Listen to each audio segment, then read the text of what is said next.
Solomon Islands is getting help from Beijing, with infrastructure projects multiplying. But it's a sensitive topic. Please leave. Don't take pictures, okay? China, of course, has its own laws. They can apply their laws in their country, but this is Solomon Islands, and we are a democratic country, and we have always practiced free press. After recent violence, long-time residents are calling for understanding. So the new Chinese people need to have a more mellow attitude towards the Solomon Islands people. I mean, like, we just gotta fit in and understand the culture. In Samoa, as Chinese businesses flourish, there's also some resistance. There is only one answer: racism. It's more racism.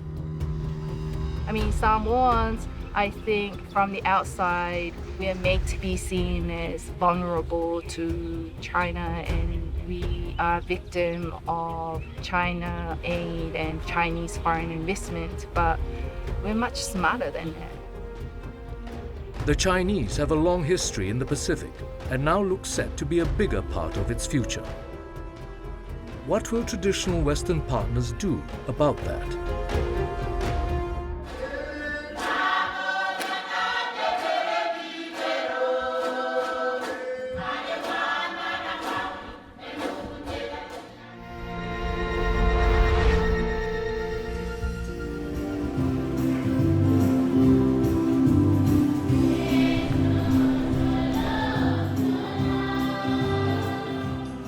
A Sunday church service is packed in the capital of Solomon Islands.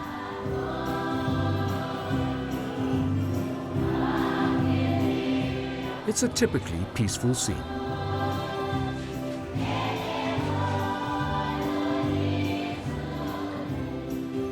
But walking distance away, Chinatown lies in ruins after an outburst of violence.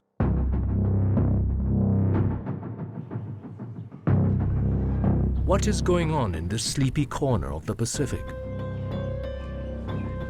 And why is the world's attention suddenly focused on it?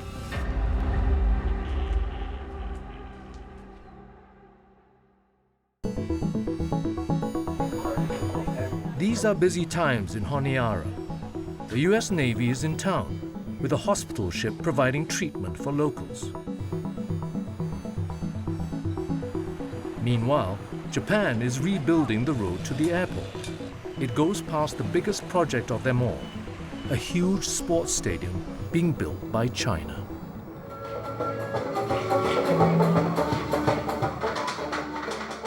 Right next to the stadium, the Indonesian foreign minister is opening a futsal hall paid for by Jakarta.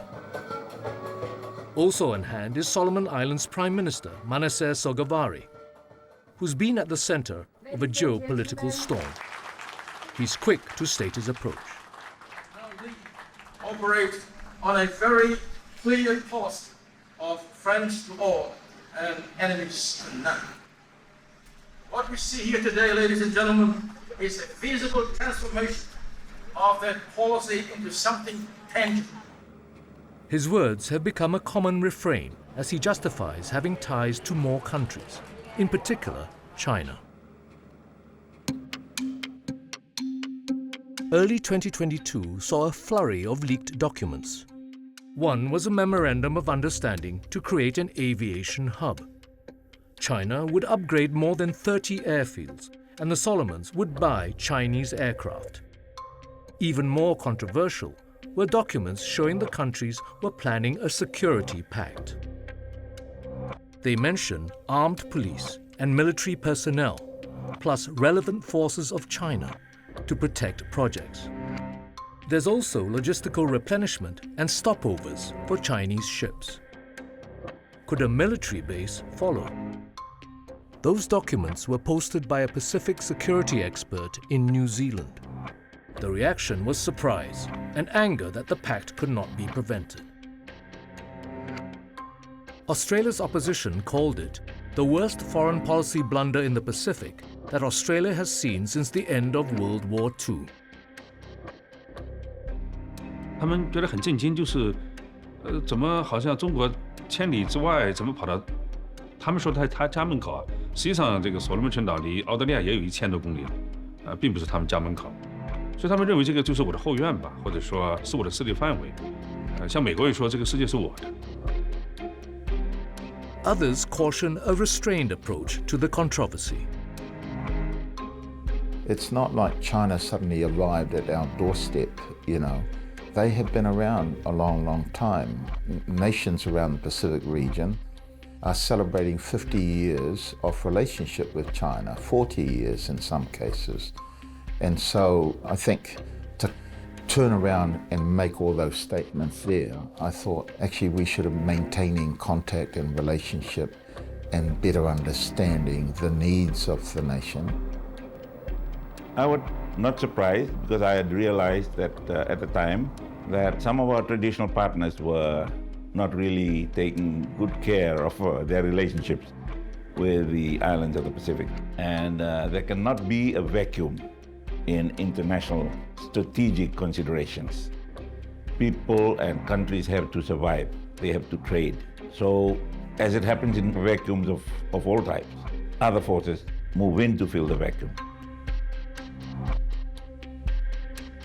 A former Australian diplomat posted to Solomon Islands thinks it's a wake-up call. Like everyone, I was surprised, but I was also relieved. Relieved because the security deal, as it was leaked between Solomon Islands and China, it reflected concerns and it reflected a more visible manifestation of trends that we'd seen bubbling along in the Pacific for, I'd say, more than the last 10 years. Analysts had made assessments about China's military or strategic intent in the Pacific, but there wasn't a scope to really interrogate or explore those concerns in the public space because there wasn't a lot of evidence. Solomon Islands was a key battleground in World War II. The fighting on Guadalcanal protected Australia from Japanese invasion and was seen as a turning point for eventual victory by Allied forces in the Pacific. Since then, the Solomons have been in the Western sphere of influence, with Australia as the main security partner. So what does Beijing want in Solomon Islands and elsewhere in the Pacific? There's definitely a military element to that. But what we're really talking about is a modern engagement with the Pacific. And that's underpinned by China's economic interests. So it's looking for resources, logging, minerals, fisheries, which are in abundance in the Pacific. So the Pacific remains a vital source of resources for China. There are also the diplomatic dividends, and of course the primary motivation for China seeking these strong ties with countries all around the world is to erode diplomatic support for Taiwan. 首先，中国有一句古话吧，孔子说的“己欲立而立人，己欲达而达人”。当中国发展了、安全了，我们也希望别的国家也需要安全和发展。尤其像南太的这种小国吧，或者岛屿国家，他们现在是被世界、被发达国家所冷落了。实际上啊。 The Solomons' leader insists there won't be a Chinese military base, but he's been facing backlash at home. Opposition politicians complain that the deal was reached without parliamentary oversight. My first reaction was this was totally unnecessary and uncalled for, really. The security needs of Solomon Islands are best catered for within regional platforms. And this is a particular trait of this Prime Minister.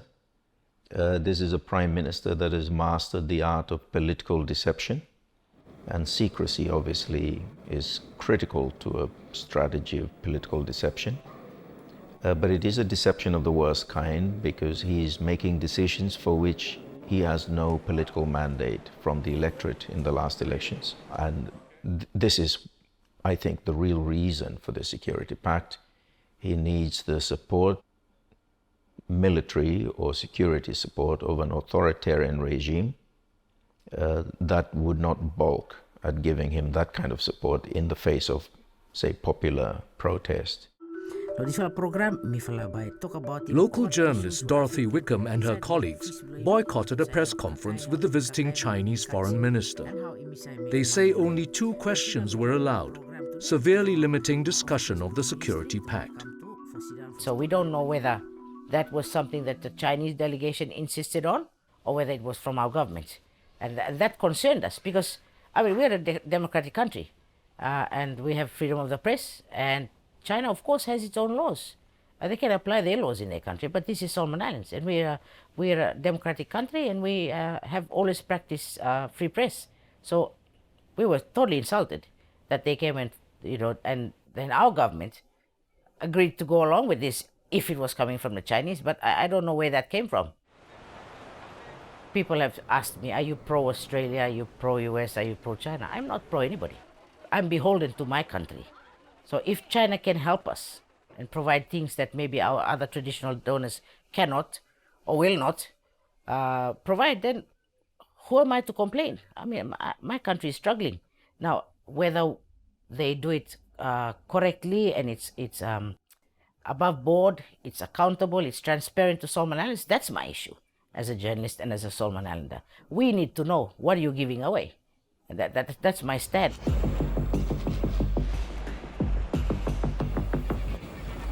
Some of the new Chinese arrivals don't seem to want attention for their projects.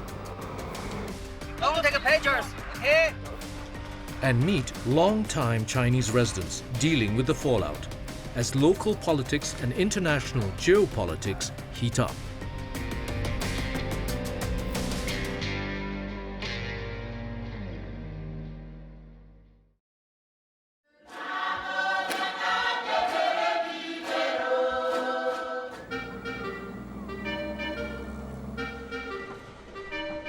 A huge stadium funded by Beijing is taking shape as Solomon Islands gets ready to host the 2023 Pacific Games. Hundreds of workers from China and locally are trying to meet their deadline. One of the overseas crew might be feeling the pressure. 不要拍照 okay? Please leave. Don't take pictures, okay? Understand? But the project is grabbing attention regardless. Everyone's like, whoa, that's a huge infrastructure. We've never had a big infrastructure like that funded by a donor. The Chinese aid is there in front of your face. And I think that's changed perceptions now. You go past it every day and they just see going up and up and up, and it gets bigger and bigger, and you run out. Maybe the last in the Pacific to have one. So it has had its impact. But in a low-income country, there's also concern that it could become a burden. I think the stadium is going to be very costly to maintain after the games. And I wish that, it's wonderful, the world-class running tracks, that's not a problem. It's the structure, the infrastructure that they built. We should have insisted on building something that we can afford to maintain. So my concern is the size. We could have probably designed something that would be more suitable for what we can afford later on to maintain. But people have had this discussion and people have said, well, they're going to set up a national authority to manage the facilities after the games. And I said, yeah. I've seen all of that. I know how well we maintain our roads, our assets, our hospitals. Don't tell me we're going to do a better job.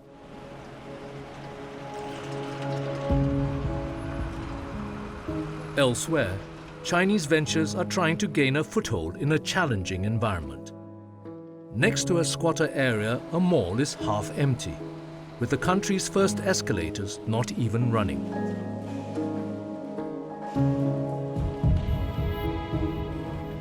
This is a country with few well-off consumers. Many are day laborers because of the lack of skills training. The arrival of newcomers who appear well-off has fueled resentment, sometimes turning into violence.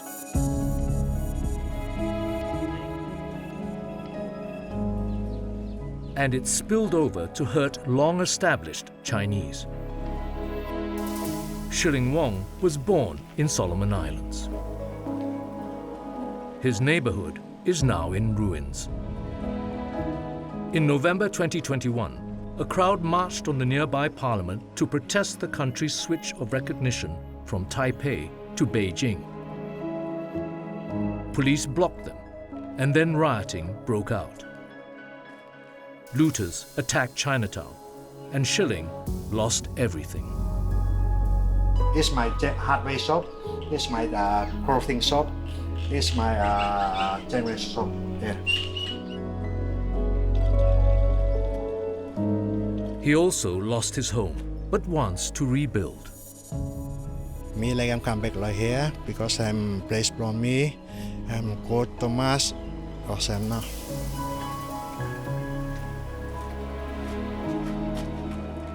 For now, he's renting a temporary shop and wondering when life will return to normal, as his usually quiet part of the world remains under the spotlight. It was the destruction and looting that seems to have sparked the controversial security pact with China. 去年的这个所罗门的这个骚乱，他只有100多个警察，那怎么去维持秩序呢？所以他有客观的需要啊。那中国呢也有这个必要。为什么？因为中国有大量的这些国家有投资啊，中国有游客啊，中国有建设者啊，中国也应该积极的走出去啊，也应该承担起大国的责任。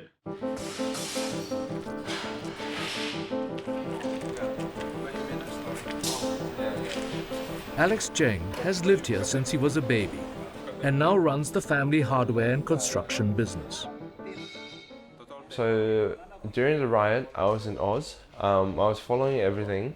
My parents were, you know, like we couldn't do much because like the riot, there were a lot of people like out in town looting and setting fires, and we tried our best to move people around Chinatown, like move our like cousins and like uncles and relatives, but we couldn't. Like it was hard. After the riot, I guess like a lot of the old Chinese people, like the owners of the properties who got affected, they sort of lost confidence, not just in Chinatown but like in Solomon Islands in general, because this is like maybe like the third time of like the riot happening over the last 20 years. I don't think like many of them are coming back to reinvest or like to rebuild, at least not for now. But Alex plans to stay for the long haul. So I love the simplicity of life in the Solomon Islands, especially like living in the islands. There's not much like stress.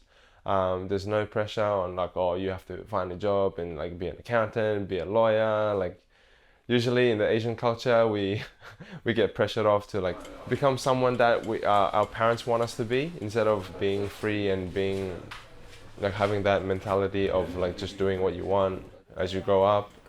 And yeah, living in the islands, I have that freedom to be who I want to be. Yeah.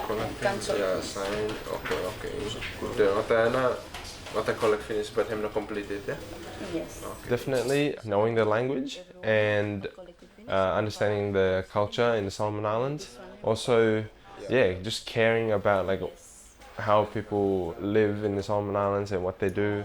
Oh, and also having tattoos. Yeah, having the islander tattoos like makes me fit in well and blend in well, and people love it. 得你可以影相，然之後你有啲咩即係問我，即係你哋係會唔同價嘅，即係呢啲我哋係單方面賣。然之後我就係諗住攞啲水泥啦，同埋啲嗰啲 mix 㗎啦。So a lot of new Chinese people, they have that attitude of being harsh. They talk way too loud to people. So I'm not saying all the new Chinese people are like that, but I do see examples of people like they get treated badly, like they are just so demanding. So the new Chinese people need to have a more mellow attitude towards the Solomon Islands people, because yeah, I mean like we just gotta fit in and understand the culture, know that like we have to be more respectful and like treat everyone equally. His hope is that China could fund free education for the young, who often struggle to stay in school. Alex thinks this could develop a more entrepreneurial spirit locally. I'm not afraid of the ties between China and Solomon Islands because we need to develop. Even though China is coming in, building all this stuff and like having like trade links with Solomons, like eventually it's going to benefit Solomon Islands. Another team from China is building an extension to a university. And it's been announced the Solomons will borrow more than $60 million from China for mobile communication towers installed by Huawei. Some locals are worried about oversight. Let's welcome all these investments, but welcome them in the context of the proper systems that we have, so that it's managed, it's coordinated, there's coherence, and it's not done in a way that then exploits us even more, and then we become even more dependent. And things like, for example, telecommunications and wharfs, they're already interested in power. I know that they've made overtures to invest in power. So once you start getting these overtures in key strategic things like infrastructure, like power and water, then I think we run a great risk. Infrastructure and resources are also at play in Samoa. But the country has escaped unrest as China's influence grows. What has made the difference?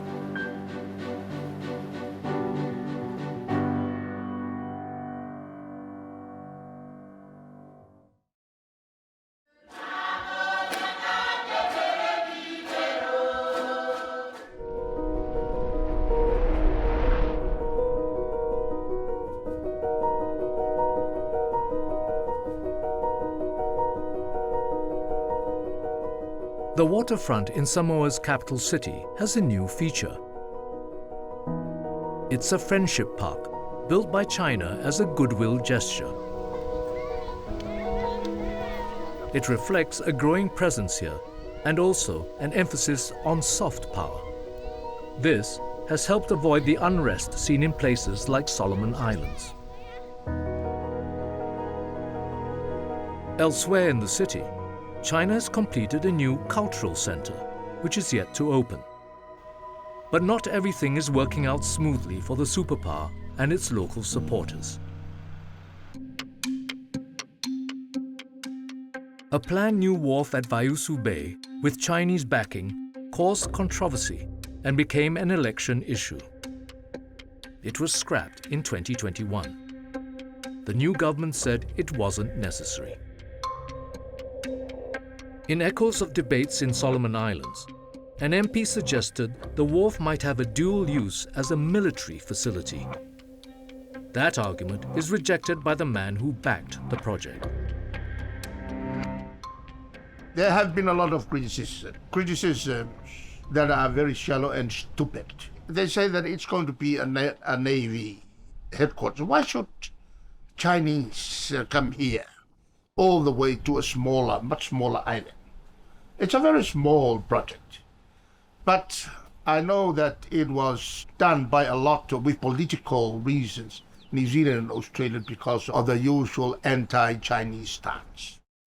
In politics, you can tell the biggest lie and pretend that it is not a lie, it's the truth.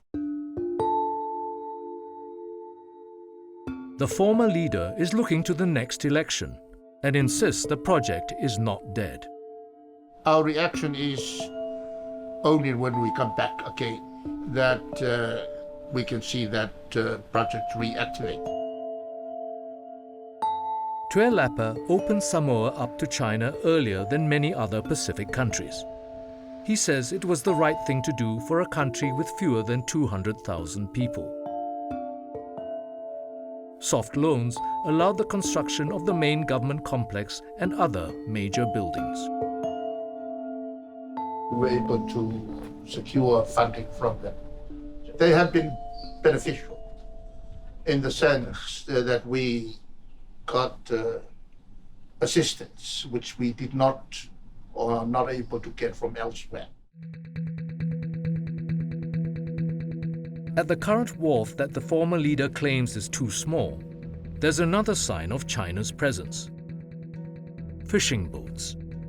They've sparked complaints over their possible impact on resources and local livelihoods. With so many people here living by the sea, the coastline is dotted with local fishermen. But they're small scale. They can't compete with better financed fleets from overseas. Their catch is sold locally rather than exported to lucrative offshore markets. And even that catch is getting smaller. In the last 10, 15 years, the catches dropped dramatically. And we have no proof if it's because of the climate change or it's because of the Asian boats coming in. The domestic fleet has smaller boats, so for safety reasons it stays within territorial waters that extend out 12 nautical miles. But local fishermen claim overseas boats sometimes enter the zone amid weak surveillance. It's not good. They shouldn't be allowed to fish in this zone. Leave this area for the domestic fleet so that they can get some fish. So what do they need? They fish in the open sea and they come and fish in this zone.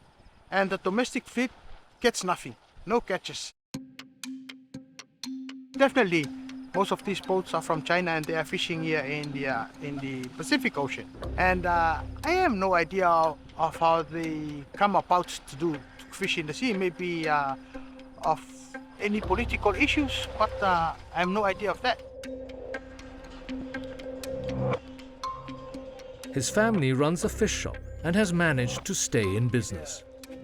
But not far away are signs of how many people have abandoned the industry because it's no longer viable. We need to upgrade the fishing here in Samoa for the domestic fleet so that we can have the money stay in Samoa to build the economy of Samoa, so that we can have more export. That's what we need.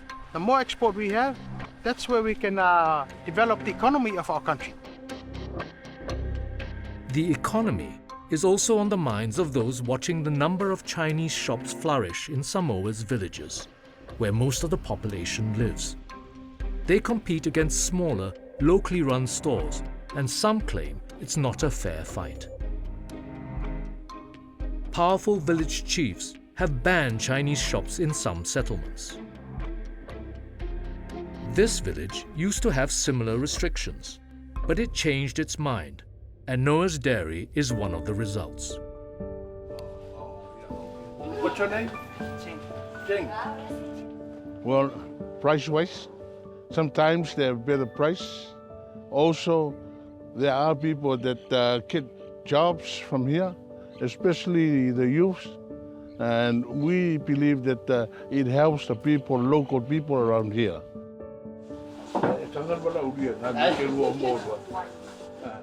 Well, in the beginning, I think that most of the people here, they had the negative attitude.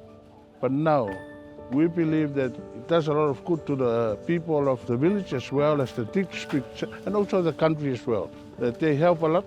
And also, we are now having positive attitude towards the Chinese people. That they are human beings like us as well. We are brothers and sisters as well. Noah's is owned by a Chinese migrant and his Samoan wife. They've got 6 shops with more planned. Wilson Fung did not want to talk on camera because of the sensitive topic, but his wife agreed to speak. I feel like the villagers they're very understanding. People are always welcoming. They understand that the Chinese are here for a good purpose. It's giving more opportunity for affordable goods. We employ local people, and the challenge is sometimes it's people that have the mindset of Chinese taking over, but it's never the way. For us, we're here to work We're here to serve. We consider ourselves as hard workers because we work long hours. We have to be considerate of who we serve in terms of the locals, the buyers, consumers. We also need to sacrifice family time.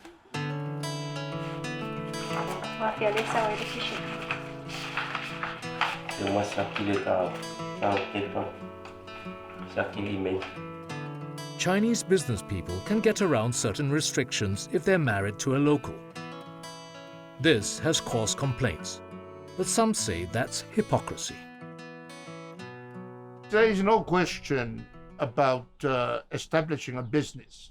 By a wedded Samoan girl to a New Zealander and Australian, and there are a lot of New Zealanders and Australians married to Samoan girls. British, Americans, Germans, French, there's never any question. But why raise the question with the man or the woman is Chinese? There is only one answer. Racism. It's more racism. But the government must follow the laws of the land.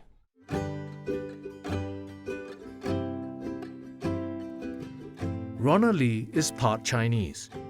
She's been watching with concern as the rhetoric grows against the Chinese, especially online and in overseas media.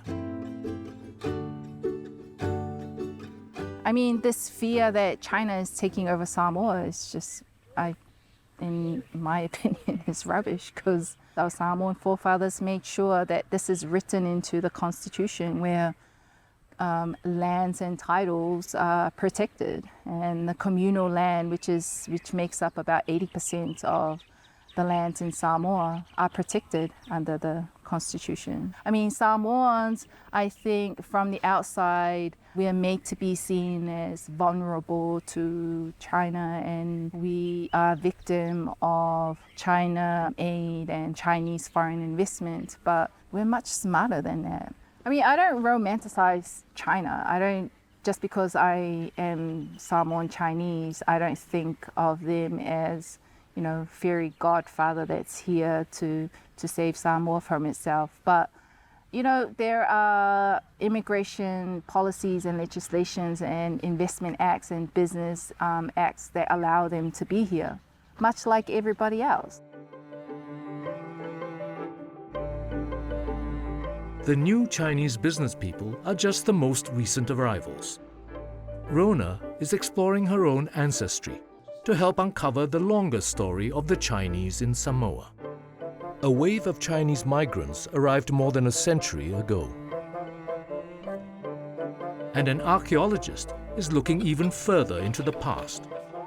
Research is increasingly showing that the Asian presence in the Pacific goes back millennia.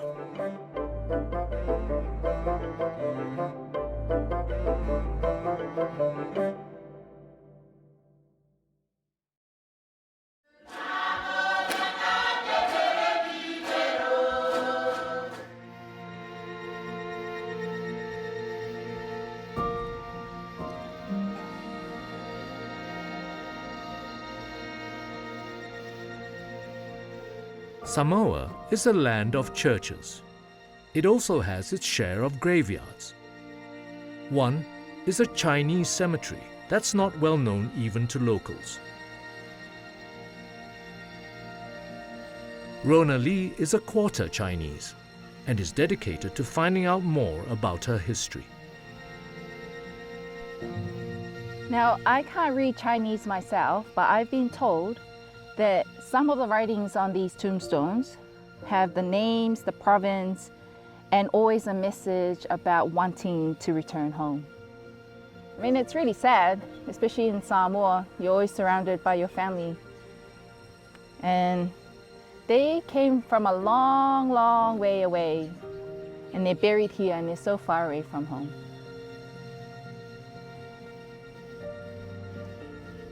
The Chinese came in waves, but one particular group arrived in the early 20th century to work on plantations. The plantations were owned by the Germans, who ran Samoa until 1914, when New Zealand took over.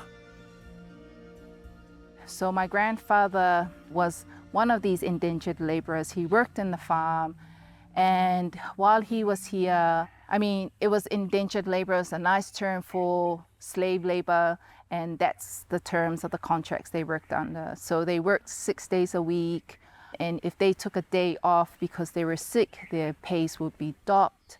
There was flogging. The conditions they worked under, I don't think any human being should have been allowed to work under. So when he came to Samoa, he worked in those conditions, and he met my grandmother. She ended up with my grandfather, and 15 children later, and more grandchildren, and even more great-grandchildren later, here I am. Rona has set up an exhibit to share the history of the workers with others. So this is a record of Chinese recruitment. So the first lot arrived in 1903. Only 289 were released. And then slowly, as the year went by, the cumulative number of Chinese in Samoa increased. So this is an example of a labor contract, 1990, yeah. So this labor contract was for laborer number 1873. So this is another reason why the descendants of many of the Chinese indentured laborers were unable to reconnect or locate their families in China, because many of the indentured laborers were just known by their contract number. Apart from the tough working conditions, the Chinese faced laws aimed at preventing them from having children with locals.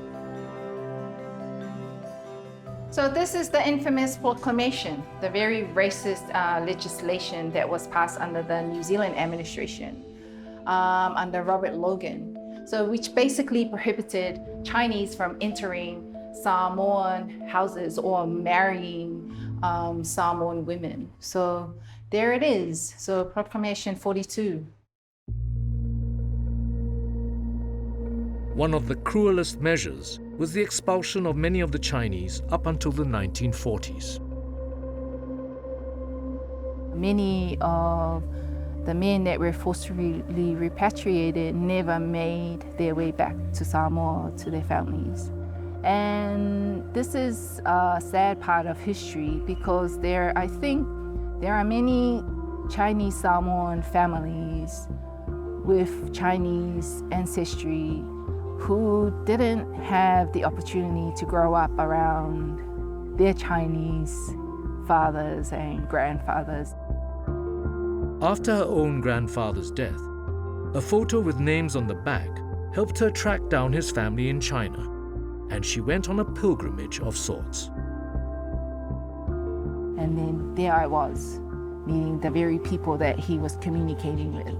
And in some ways, I felt like I was able to make that dream come true for him. And so we went to the very place he lived in with his parents.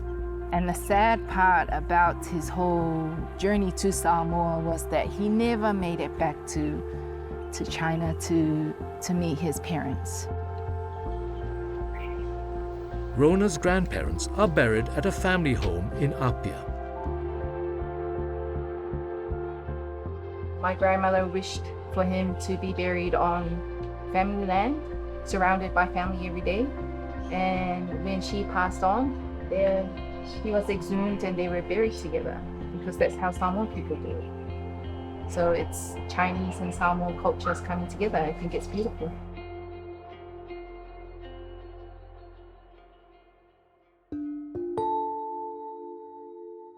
Rona's research is trying to build on anecdotal stories about widespread Chinese ancestry. So I've heard that there's 20% of Samoans with Chinese ancestry, but more studies need to go into that.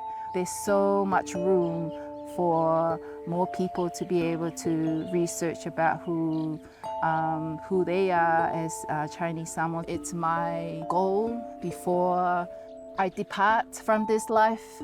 I wish to have studied and do a PhD on the history of Chinese in Samoa and the impacts it has had, the positive impacts it has had on many lives and generations of my family to come. But the Asian influence goes back further than the last century or so. An archaeologist is heading to a site to help unlock secrets from many hundreds of years ago.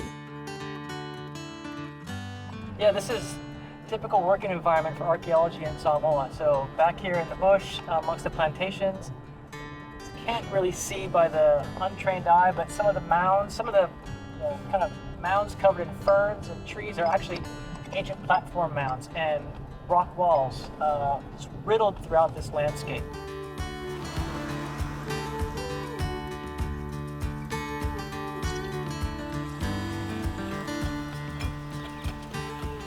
His team is digging to find out what stood on the mounds. Were they for houses or rituals? There used to be a surface here, ground surface, and they dug a pit right here. So this is all. Charcoal will be analyzed to give a date for the structure, probably about 500 years ago. So I see things, different kinds of dirt, different a spread of charcoal flecking in the wall, different kinds of rocks that I can draw in their kind of vertical position, and therefore it helps me again interpret the formation of this mound. The latest research follows on from analysis he helped carry out on DNA samples taken from more than 1,000 present-day Samoans. The results confirmed that they are largely of so-called Austronesian descent, with Samoa first settled 3,000 years ago. The original Austronesian migration theory suggested people migrated out of what is now Taiwan. The migrants went first to the Philippines and islands like Sulawesi and the Malukus, then to New Guinea. Later, their descendants went out to parts of the Pacific.